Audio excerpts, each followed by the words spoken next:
Hello and welcome to A Rays of Living, our first interview of 2022. And I'm really excited about this interview because it is about something so fundamental to all of us. It's about finance, and we're calling the episode Think Like a Bank, which is also the name of a podcast from which my guest comes from and hosts.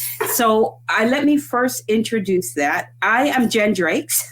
It's been a while. We went into a bit of a hiatus as we built some solid foundations for moving forward that we really needed to have in place. And what we're going to do, you're going to see some really new and exciting things coming out of A Rays of Living. This topic about financial and wealth and planning for individuals, it's critical to our peace of mind, our mental health. When we have financial issues, it really plays havoc with every aspect of our lives. So this discussion, I'm hoping you can pick up some really cool nuggets, information you may not hear elsewhere, and really start to look at your financial freedom and what that means for you. So with that said, let me introduce our guest, Sarry Ibrahim.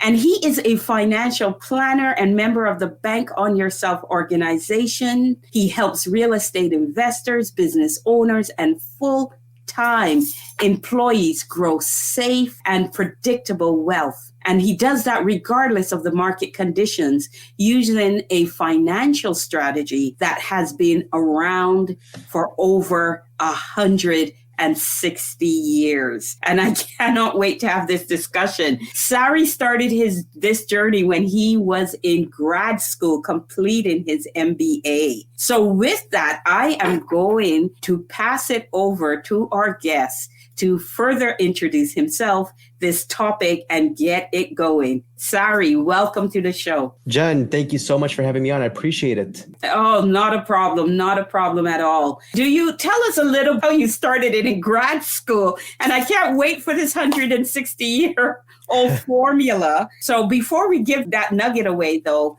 is there anything else you want people to know about you before we jump into the show?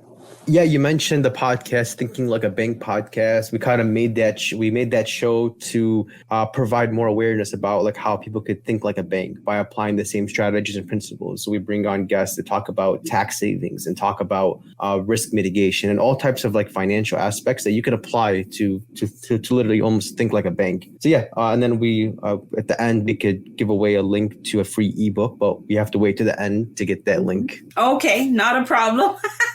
We still have a ways to go before we get there. Yeah. So let's get into the financial discussion. Now, we know there's so many people, especially in this pandemic, many people were let go.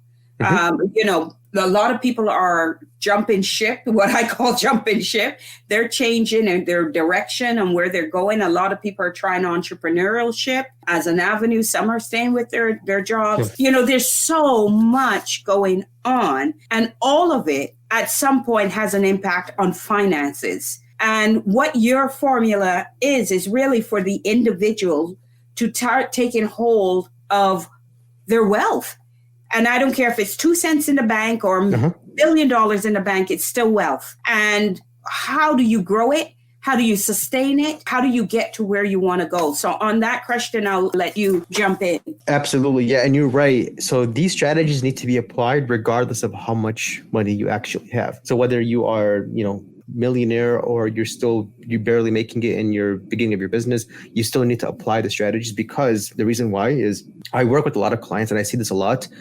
Some clients make a lot of money, produce a lot of wealth, but they don't save any of it. It's almost like having a car with a hole in the gas tank. It's like, regardless of how much gas you add to it, regardless of how much you're driving, you're still going to lose. There's a lot of leakage, a lot of leakage in your business and in your life. And this is what people have. And, some people have this. So you need to find some measures to cover these holes and to patch these things up using strategies. You also see this too, like when somebody, for example, wins the lottery, like 80% of people who win the lottery end up bankrupt, yes. like 5 years later. And it's because they weren't expecting that much money and they're not used to having that much money. So we need to apply some principles in place as our foundation. So like, how do we control the money we have, regardless of the amount of money it is? Right. So tell me, what would be the first principle? Yeah. So first step or first principle is you want to know your numbers. You want to know clearly how much money you have and how much debt you have, how much you make, the frequency of how much you make, and then your goals too. Like, so those are kind of the foundation is you want to know what your current numbers are. So I do something called a personal financial tracker. Every day I do this. So it's like either a Google sheet or an Excel sheet, and you would just log into it every day. It takes me about 10 minutes to do. It's a pretty manual process, but I like the process. And what I do is I log in and I go to like my, for example, bank accounts, and I say, all right, how much I have in my checking today, how much I have in my savings, how much I have like in, a retirement account. And then I put how much I made that day, how much I earned in income, and then how much debt I have. So like credit card ending in 1234, credit card ending in, 5555, what's the debt for that? And then any other debt that I have. And then I see this every day. So every day I kind of get a snapshot of net worth as well as income earned. And then there's even a section in the middle that says like expecting. So like how much am I expecting to make either from a client or from a paycheck upcoming, or like, if I'm expecting, some sort of accounts receivable, in other words. Mm-hmm. And then this helps me know exactly what my numbers are, regardless of what it is. Even if debt is greater than the asset side, it allows me to see that. And it also allows me to start creating some goals and some like objectives. So like, do I want to knock off the credit? Okay. Which one is it? Is it a credit card ending in 1234? When do I want to do this by? And you get to really visualize what you want to do and the direction you want to take. And then you want to make this as unique as possible to you, because a lot of people put themselves in like conventional shoes where it's like, all right, you know what? I have to do this because of this reason. I have to buy a house by age 30, or I have to have no debt by age 40. Those are all general ideas. It's not specific to an actual person. You want to make it as specific as possible to you. Like, for example, student loans. Some people don't think, student loans are that big of a deal. They're treated differently. They're lower interest. You could spread it out over 50 years. So you might want to address other goals before knocking out student loans. You want to make it as unique as possible. So that's kind of like the foundation is know your numbers and then know where you want to go. So when you're talking, Yep. To me, it seems somewhat simple, but I know there's people out there that will be listening to this broadcast and their head will be exploding, because there's enough evidence that shows very few people set goals, right? 90% of people do not set goals. I know for someone like yourself, that's very methodical, because what you've laid out is a very methodical approach to understanding your wealth situation. So not everybody's methodical. So that's number one. So 90% of people do not set goals. People, when they hear finance, but just even hearing budget, word budget, and their head just kind of, their whole body language just goes, oh my gosh. So a lot of people actually don't understand their finances at that detail a level, or what I call their net worth profiling at that level, unless I'll tell you when it comes into play that they'll look up and go, I need to do what? I need to provide what? When they want to buy a house. Yes. So when they want to then go and buy real estate, their first real estate, all of this comes to, because then the banks or the potential, mortgage holders want to understand all of these types of dynamics, and they are stressed. I am telling you, they're stressed out about this. So talk to these type of individuals. How do you start? Like, if you're listening to what Sarry just said and you're feeling stressed already, Sarry, speak to these types of people and tell them, how do I even get up and start this? Exactly. Yeah. And I think that it doesn't have to be perfect. So that's the first step. So a lot of people think when they think of budget, or they think of planning or setting goals, or like even like writing a business plan, they automatically put like a wall in front of them, because they think that if they were to turn it in and get it graded, they would get like an F on it. And we have this academic mindset where it's like, if I can't get an A on it, if I can't perfect it, I'm not even going to touch it to begin with. And I forgot who said it, but it's like, the best thing you could do is the right decision. The second best thing you could do is the wrong decision. And the third thing you could do, or it's actually the worst thing, is no decision. So in other words, it's better to do something wrong than it is to not do it at all. At all, right. Yeah. And budgeting, business planning, in the beginning, it's never going to be perfect. Even if, you take a course, you want to take courses on it, you want to look up YouTube videos, how to write a budget, how to do a business plan. You can work with a professional like us. We can help you create those plans. But the first step is it's not going to be perfect. It doesn't have to be perfect. It could literally be just taking out a piece of paper, writing out what are my goals, how much money I have right now, and how much money I want by this date. That's it. Like, make it very, very, very simple. And then as you are going along, as you're practicing, you start adding to it. Okay, I'm going to have X amount by the end of this month. And then you start doing quarterly goals. And then you start doing, the average time, my average checking account, how much is it? So you start like playing kind of games with yourself where you're knowing more about your numbers, you're learning more about math, and this is all basic math. This isn't like calculus or anything like very sophisticated, but you want to have these things. I also like to compare this to like martial arts. Like, you don't go and start off like at a black belt level and fighting professional fighters. You go on a very basic level, just conditioning, going to the gym, like the very basic things. And the same is true with budgeting and financial planning. And then two is the same with martial arts, how you want to work with a coach, you want to work with somebody who is way more advanced than you. Same thing in financial planning. You want to work with a coach, somebody who can help you achieve your goals, understand where you're going, and then kind of like work with you step by step. And the one thing that I want to put in from my own coaching that I think it was an important piece that you spoke to was putting pen to paper. Mm-hmm. It is one thing to just go through your day to day. You get your paycheck or however you bring in income, and the income goes out, and you are not, you're not putting pen to paper. But when you actually put pen to paper to say, this is what I bring in on a weekly, monthly, bi-weekly basis, and this is everything that goes out that I deal with, that goes out to reduce that amount. It puts pen to paper, your brain triggers it, takes it in, and immediately, if there's a negative, guess what your brain wants to do? It wants to bring it to a positive.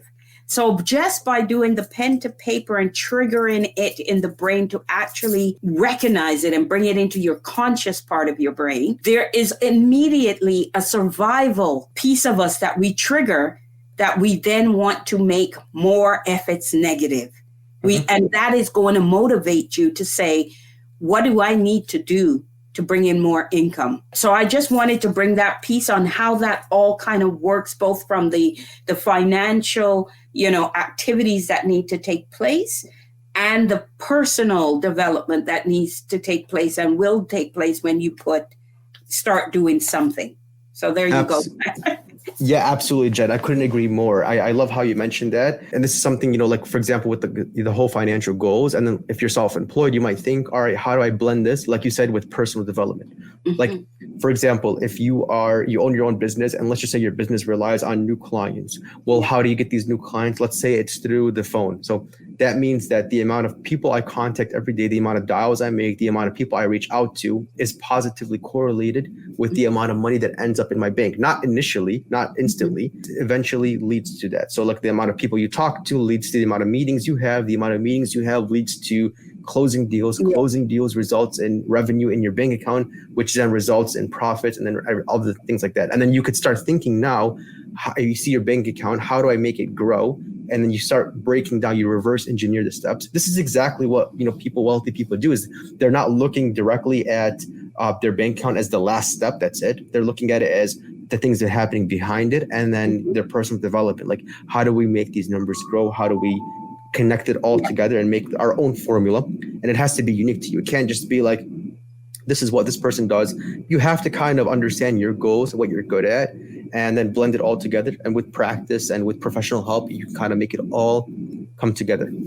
And I think it's also to where your focus is at. Yes. I think, and we hear this all the time with the Tony Robbins of them, that saying really the way where you focus is what becomes your reality. Yes. So once you start to focus on finance, then you're going to want, as I said, it all starts to have triggers that really motivates you. But then your focus becomes that, not from a negative point of view, but more from a motivational and intent point of view. Your intentions differ, right? Your motivations differ. And just by the nature of all of that, everything starts to flow to where you're moving in a direction to help enhance your finances. And the one beautiful thing, I always say this, but even when I teach my own financial, because I love to teach financial wealth to youth and young adults, not so much to adults, but to youth for sure. One of the things that I always say is the fascination that I have with money, it grows. This whole concept of compound and growth, if anybody ever used to put pennies in a jar, and then after a while you take those pennies out and you count them, you are always shocked at how much money it becomes. And it can start, we don't do a lot of pennies anymore. Our pennies are gone from where I am anyway. But even if with a 10 cent, a quarter, a loonie, a toonie, a dollar, silver dollar, whatever your currency is, if you drop them in and then go later and count the money, you are always floored by how much you have. And that's the beauty of money, is this ability to grow and grow very quickly when you focus and you save. So, Sarry, tell us the next tip. That first one took us down the road. Yeah. So the first step, know your numbers. Second step is if one of your goals is to grow that money. So there's a couple ways that could happen. That could either happen actively or passively. So actively is you are running your business, you're investing in your business, you're using that money to grow your business. So it's based off of your active performance, you running your business. And then the other way is through passive means. This is where you're just allocating money. Like, for example, when you go put money in the savings account or some sort of brokerage account and it grows, it's not like you're actively involved in those companies. It's just the accounts are doing their thing. The advisors are running them. That's passively investing. So you want to understand which way you want to take. Typically, active is going to probably give you a higher rate of return, but it's going to require more work at your end. Whereas passively is going to be a lot less work and could potentially yield you a high rate of return, depending on what you're doing. Some examples of passive investing, passive real estate. So passive real estate investing is where you just invest in a real estate deal without doing any work at all. All you're doing is moving money from point A to point B. Somebody else is doing all the work and then you're getting a return back. So that's a way to passively grow your money. You kind of want, I think, as somebody like I'm self-employed, so I have to think of both areas. I have to think of how do I grow my business? How do I make more money actively and as well as passively? They both need their own balance. For some people, the balance is going to be greater. For some people, like I talk to a lot of podcasters who are also real estate investors, and then some of them say like 60% of their portfolio is passively invested. So 60% of what they own is they're not directly actively managing it. There are other people are managing it, and then they're getting monthly or quarterly returns.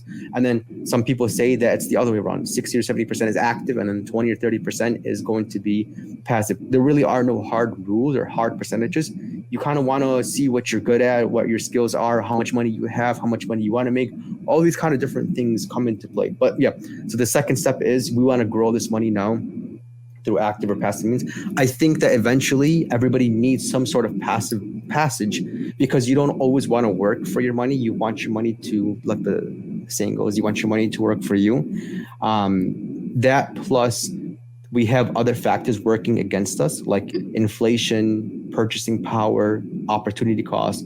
What this means is that if I have $100,000, for example, in a bank account, and I just have it sit there and nothing happens, doesn't grow or anything, every day it's losing value because the cost of services and goods increases.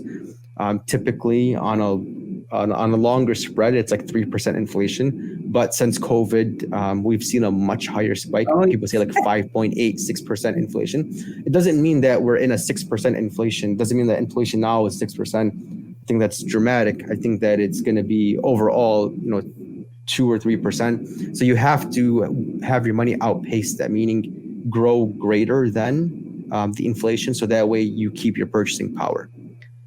Okay.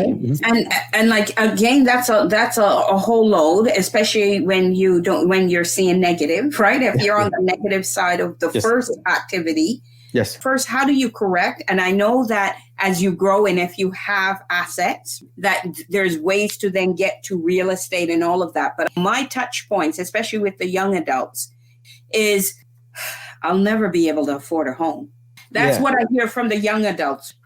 And I always have, if you know my brand, I have a very special area for the young adults on how to survive the world that's going crazy right now. And they're getting educated, they're still not finding jobs. We know the housing prices have gone through the roof, so they don't feel they'll ever be able to get to that solid foundation that they saw their parents get to, right? Mm-hmm.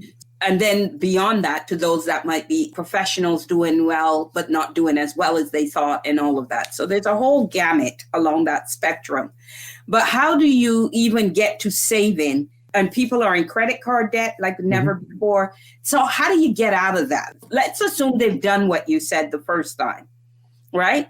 The bottom line is either going to be negative, it's going to be positive, but not too high, positive, maybe medium, and positive, huge. But for the ones on the lower spectrum, how do they get beyond this? What is their next step to get beyond this and then get into the real estate and other types of investment vehicles?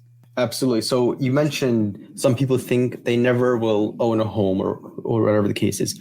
And I could tell you for sure, if you have that mindset, if you think that you will never own a home, then you're correct. You probably will never own a home. So in other words, you get what you think about. And then vice versa. If you believe you'll own a home, if you believe you'll own a business, if you believe you will be financially successful, then you will get those results. So you have to really believe in yourself. 90% of financial freedom is you believing in yourself. It's a psychological aspect. It's what you think about yourself, how you feel about yourself, how much confidence you give yourself, your self-esteem. That's 90% of it. So that is the vast majority of what you need to focus on. And the other 10% are the technical things. The amount of money you actually make, the assets you have, your credit score, the connections you have, the job you have, the other technical things. But 90% of it is going to be the way you feel about yourself. So you need to focus on that, take care of that. And then the second aspect to it is, like, let's say, for example, you have some sort of cash flow, you have a job, you have income, but you are not saving enough for whatever reason, or you're not paying down debt.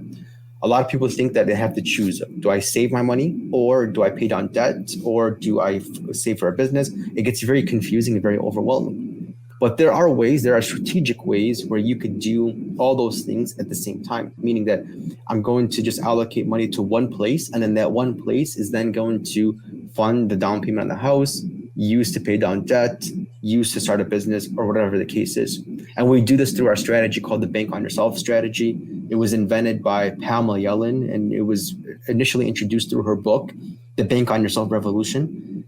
So this is something we kind of focus on. This is it's a financial tool that we use strongly in our firm, and something that we understand very well. It's also known as the infinite banking concept, for those of you who are familiar with it. So this is a way for you to kind of do multiple things with the same dollars you have. You could grow money, use that to pay down debt, use that to start a business, and you kind of keep going. And this is where the thinking like a bank process comes in, is that banks are very good at like using $1 over and over again in many different ways. We just don't see it. We see our checking account, our savings account, but there are ways that, banks use that money over and over again. And we could show you how you could do it too, how you could get out of debt, pay down debt, save at the same time, start a business, whatever the case is. So one of the things that we tell our youth when we're teaching them finance is to pay themselves first. So from the time they get their income, simply take some amount off and pay yourself first and live with the rest. And at first we get a reaction, and then we've gotten feedback where when they do that, they find that they're able to live with less. Right? And they continue to save that way. So is that also part of your strategy, is to show them how to, break up their income in ways that are fostering where they want to go? So, and one slice of that pie is the pay yourself bucket. Exactly. So there's something called profit first, and profit first, it's a concept. What it is that you are initially taking money instantly from you getting paid, and then you are allocating that to yourself first. You're paying yourself first. And the psychology behind this is that when you pay yourself first, then you start figuring out how to pay other people. But if we flip it the other way, like most people do, if you pay other people first, you're typically not left with anything. Somehow, some way, you're not left with anything for yourself. And even this even happens at higher income levels, even when people make a lot of money, somehow they don't pay themselves first, or so don't have anything left over after they pay themselves first. So a couple of things around this is you want to allocate it so that way you are initially getting paid first. And then what we also do is We could even do something where it's like forced savings, where it's your savings is almost like a bill you have to pay every single month. And then when you do it this way, it's incredible, Jen, because it's almost like people go from never saving a penny to becoming expert savers because they're being forced. And you want this. You want this almost this bill that you're going to get every month that you have to pay. You can't cancel. You don't want to cancel it. You could tap into the money if you wanted to. But here is the good thing about it is that there's a few obstacles to get to. So one reason why a lot of people are not good at saving, or one problem that people have with saving, is that their money is too accessible. It's too easy to get to it. You have it on your phone. You have your money on your phone, your mobile apps, you have cryptocurrency, you have all these different ways of grabbing your money. You could spend all your money at home nowadays through Amazon Prime, through online shopping. And it's a problem for the consumers. It's a problem for the savers. It's not a problem for large corporations. It's actually an advantage for them. But so what we have to do is we have to create some like obstacles and some yellow tape around our money where we make it a little bit more difficult to get to. I've noticed that the wealthiest clients I deal with, high net worth individuals, they intentionally create some obstacles around their money. They want their money, for example, to be at a bank that does not have online banking. They have to physically go to. They're thinking about all these things because they know that if their money is readily available, they're going to spend it. The debit card was one of the worst. It's convenient. It's too convenient. So when you do this tap, you just keep tapping and you're not tracking what's coming out. It's just a really dangerous tool to deplete your wealth. Exactly. Again, it's phenomenal for credit card companies, Visa, for the merchant accounts, people selling the items. It's very good for them because it's a fast way to increase revenue quickly without giving people too much thought. But then again, it's bad for consumers and for savers because they fly through their money. So there's a smart way around that is create some obstacles around your money. For example, choose a savings vehicle or financial tool that allows you to automatically draft out of your account every month. Let's just say like $300 or $500 a month. That's like a bill that just comes out automatically for savings. You can't turn it off. You could, but you'd have to call the company, take your car off or whatever, your account off file. So you want these additional obstacles. And if you do that, you dramatically see a difference. It's almost like you forget that you're saving. Yeah. And there's some bank accounts now that allow you to actually set an auto save amount. So whether it's weekly, you can set the frequency, you can set the amount, and it will automatically put it into a savings account for you. And so that's something I always tell them to look for too, because you forget about it. And then when you go and look, you're like, oh, I saved all of that already. And then you can move it even more offline to make sure that you don't have. And like, I know I do that. And for my savings, I cannot use it in the store. So there's an example of putting obstacles, right? Exactly. Around what you can and cannot do. And it might sound at first a little silly, but trust me, it really does help. Great recommendation. What else? What else? Okay, let's see. We talked about know your numbers, know where you want to go, grow your money either actively or passively, work with a professional, profit first, pay yourself first, understand how the profit first concept works for savings. I know what I want to ask you about. I want you to talk about the credit score.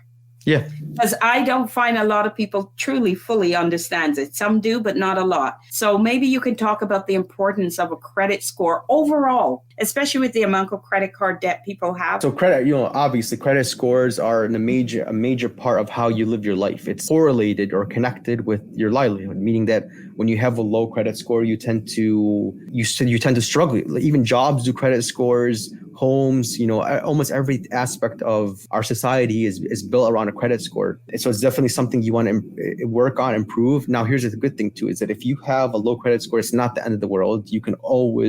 There are certain things you could do. This is something that one of the services we do is we help people improve their credit scores following a system. Now, just to be clear, it's not a fast process. Credit is not something where you could just buy like one day and then just have like an 800 credit score.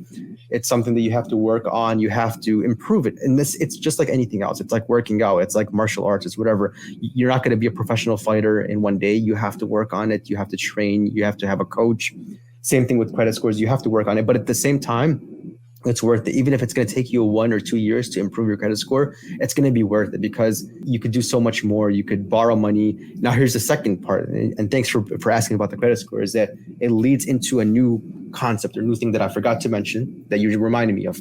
It's good debt versus bad debt. So conventional wisdom teaches us that when you want to stay completely out of debt. You want zero debt at all, no debt at all, if anything. You want to pay your mortgage, pay your credit cards, pay your student loans, pay everything off, and just use cash only. Just know that that's like the best life to have. When in reality, I don't agree with that. And the reason why is I think there's a clear distinction between good debt and bad debt. Yes. So bad debt is exactly how it sounds. Bad debt costs you more money than you could actually make with it. Like if you have credit cards with 16 to 20% APR interest, the amount of interest you are paying on that money is going to be greater than you could use that money. It's not like you could take 16% from a credit card company and then go and then make 20%, for example, with that money. It's going to be very difficult for you to do that, which results in it being bad debt. The cost of capital is too great for you to leverage that money. Whereas good debt is the opposite of that. Good debt is a cheap form of capital that you could use and you could actually leverage that money and then make more money with that money. For example, mortgages tend to be a good form of debt because interest rates right now are really low. So you can leverage, for example, if you have equity in your home or taking out a mortgage, 3%, 3.2%, it's a very low interest rate, relatively historically low. So then you could take that money, for example, and then let's just say you start a business or you invest it passively somewhere else and you're earning, 8 or 10% on that money. You've just made money on that money. So you bought money at 3%, you sold it at 10%, your arbitrage is 7%. This is thinking like a bank. You're buying money from point A and then selling it at point B for a spread, for a difference in that. Also, let's say, for example, you have your money growing somewhere, earning you 8% interest somewhere.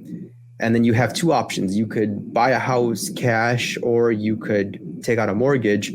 Obviously, you want to take out a mortgage because if you're earning 8% somewhere and then the mortgage is going to cost you 3%, you're saving that difference. So this is how the wealthy think. Plus, on top of all that, the interest you pay and some of the expenses, the home expenses, are tax deductible. So you're lowering your taxes now by using that money. So that's another factor you want to think about. You want to think of tax deductions and credits, and then the interest you're earning, not just the interest you're spending, but also the interest you're earning. You want to think like a bank. This is actually something that one of the things that we do is we help people recoup the interest they would otherwise pay by becoming their own sources of financing, right, as well as leveraging low cost capital. And one other thing I also want you to talk about, because and it's funny, I bring this up because when I was in university doing my business degree, we had a professor that talked about present and future value of money. Yes.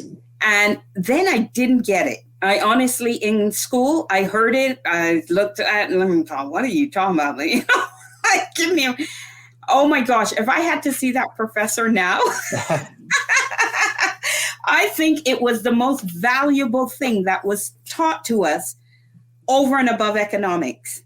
Yes. Now I understand. And I think he was one of our best, most profound topics. So can we talk about that? Because I'll tell you where I want it tied into. Exactly. When we're talking to the debt, but also even buying real estate, a lot of people have this concept of starter home, and I'll start with a starter home, and then I'll get to another home, and then I'll get to another home, and all of that. I'm not sure that's the right strategy. So can you talk a little bit about that? Because I think it's a fascinating piece that not too many people connect the dots on. Yeah, absolutely. I want to touch on time value of money. So this is a very important thing because money it's not just the value of it. So if I had $1 today, there's two aspects to it. There's the dollar, and then the other aspect is time. So for example, like paying student loans, if you have 30 years to pay student loans, the time value, because of the time value of money, you could be making more money with that money rather than giving it to a financial institution. So I just wanted to kind of touch on the time value of money.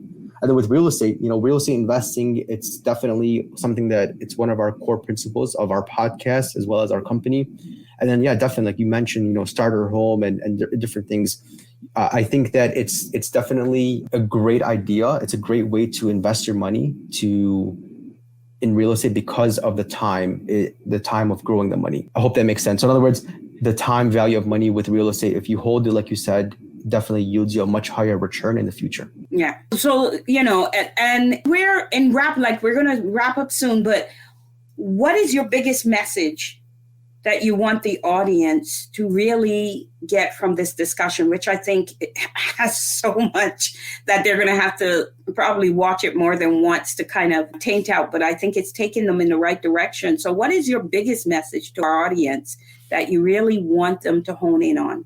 Yeah, biggest message, think like a bank. Don't think like a consumer or a borrower. Think like a bank. Think how you can leverage money, how you can use money, how you can use money over and over again, and how to, and then understand that the financial situation of your life is dependent on the knowledge and experience you have around money. It's not necessarily tied to a tangible thing. It's not literally how much money you have. It's how much you know about money. And I think the word that sums that up, as far as I'm concerned, is clout.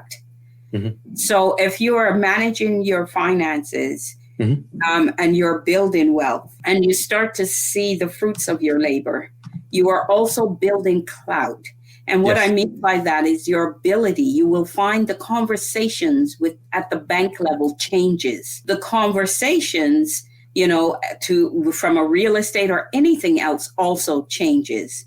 And the pressures and stress of being in a job because you have to changes and all of those sort of things. So it spells clout and it spells getting to freedom. So this has been an amazing discussion. Sarry, this is where I give you a chance to tell people where they can find you. Definitely, yeah. So thank you for having me on. And listeners, if you want to check out a free ebook that I wrote, it's like 30 pages long. You can have it for free. If you go to thinkinglikeabank.com, you can download the ebook for free. You can also send me an email. You can jump on our Calendly account, our Calendly calendar, to book a free appointment with us if you want a free consultation. So yeah, I'd love to connect with you on LinkedIn, YouTube. Everything is going to be in thinkinglikeabank.com. Excellent.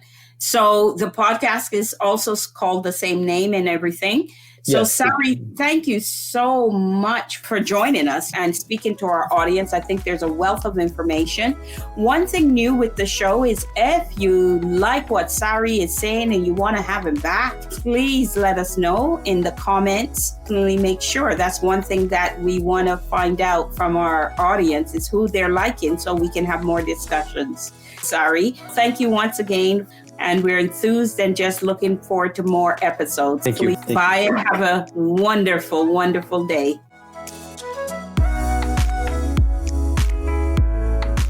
Thank you for listening to this episode of Arrays of Living. And please be sure to follow me on Instagram, Twitter, LinkedIn, and YouTube. You will also find in the description below my email address should you want to reach out, and I am happy if you do. And just to be sure, it's Jenn at youareworthmore.co, and worth more you definitely are. And lastly, also see the link that will allow you to schedule a meet and greet with me. And that's an opportunity for me to meet you and you to meet me and for us to have a chat. And that would be wonderful and welcoming. So please hit the link and let's set up a meet and greet.